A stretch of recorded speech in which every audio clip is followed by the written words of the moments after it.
olmaz. Çünkü siyahı olmazsa, millet Türkiye'ye bıraksa, ödediğimiz sapaklar, Türkiye'ye bıraksa siz yaşıyorlar, her zaman.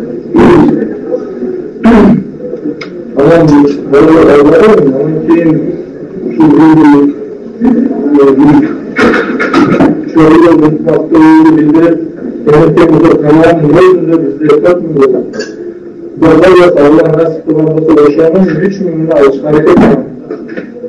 Allah izniyle Allah'ın büyükleri kullandıkları 300 lira, 200 lira, 200 lira yaşam Allah'ın mesela 4 milyon.